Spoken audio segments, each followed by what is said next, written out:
Hello there, the internet. Nicky P here, and this is King's Quest VII. King's Quest VII, The Princeless Bride, was originally released by Sierra in November of 1994, and while it included major technical advances over the previous games in the series, it was slightly controversial at the time, due to the significantly simplified interface and more Disney-inspired art style. But for me, I first played this game with my dad and my sister when I was a tiny little kid, and we thought it was great.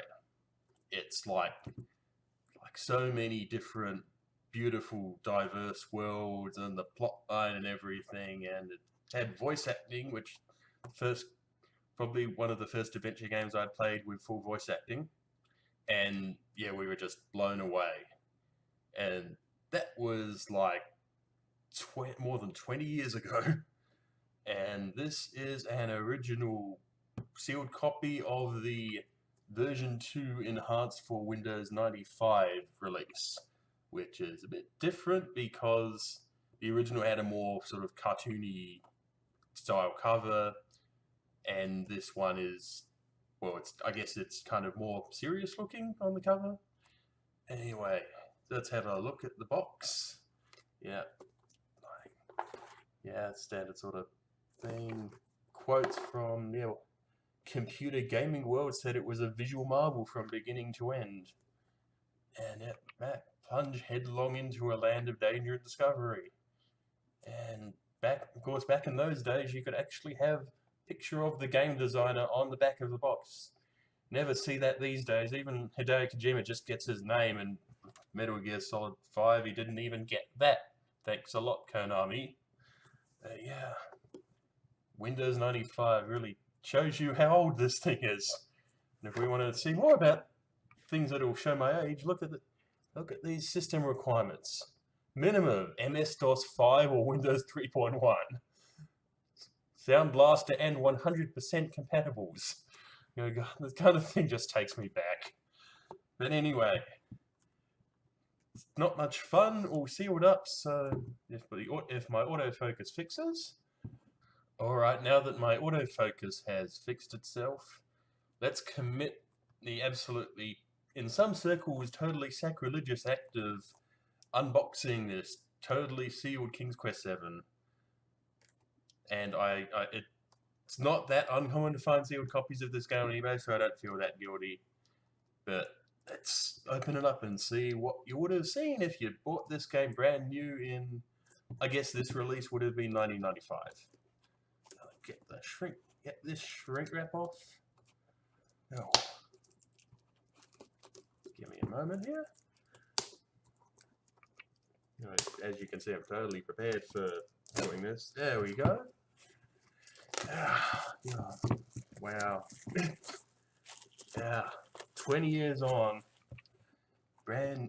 essentially a brand new in-box copy. And let's see what you've got inside. Inside the box we have another less interesting box, because this is obviously just cheaper cardboard. Put that to one side. We've got here, first up, oh god, it's the registration card. Register today, you could win $1,000 in Sierra software and a free copy of Interaction. Wonder what the expiry date on this offer is. No, here we are. Prizes will be awarded beginning July 24th, 1995 and ending January 29, 1998. You think that's a bit late? I wonder if I'm a bit late.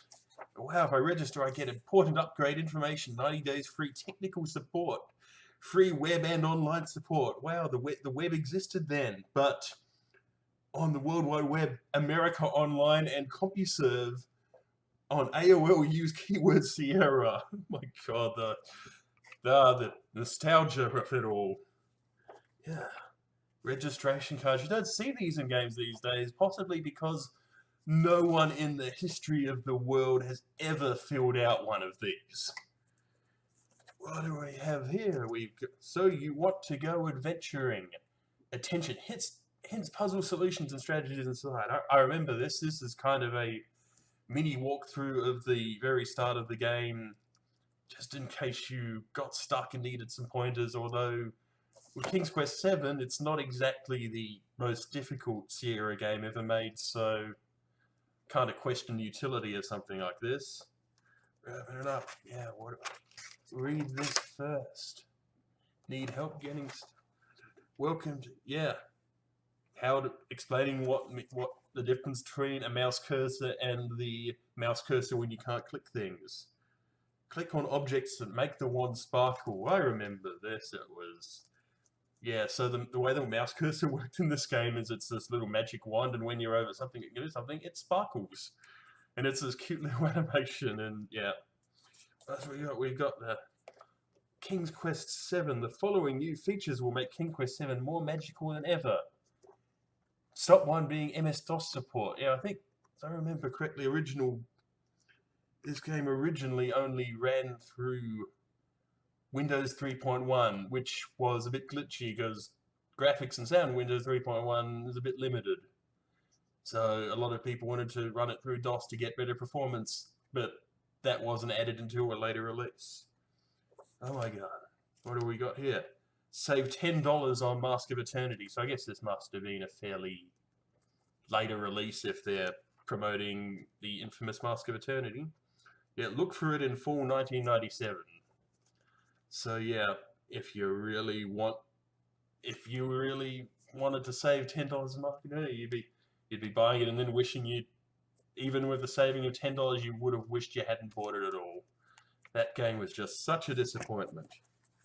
Anyway, what we've got here, remember my original copy came in an actual case, but I guess this release must have been a more budget-oriented one. It's just got a paper sleeve for the game, and the booklet is just loose.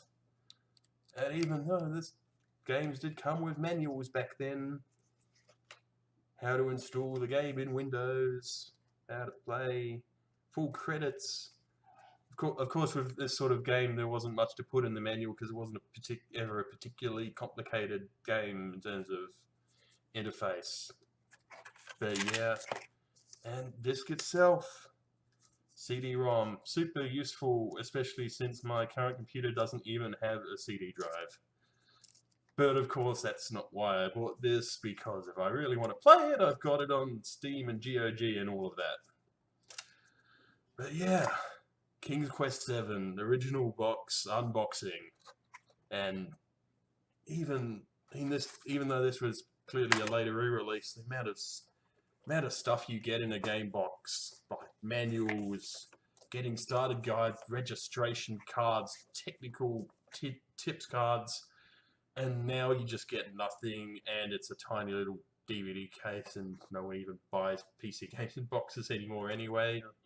I just get nostalgic for these old big boxes, and especially for the games that I played growing up, because we didn't keep any of the boxes for them because the amount of games we had and the amount of times we moved, be impossible to move, so got the discs and the cards floating around somewhere. But yeah, I guess I've decided that I want to have the original packaging all lovely, beautifully collected on a shelf, so that's what I'm doing.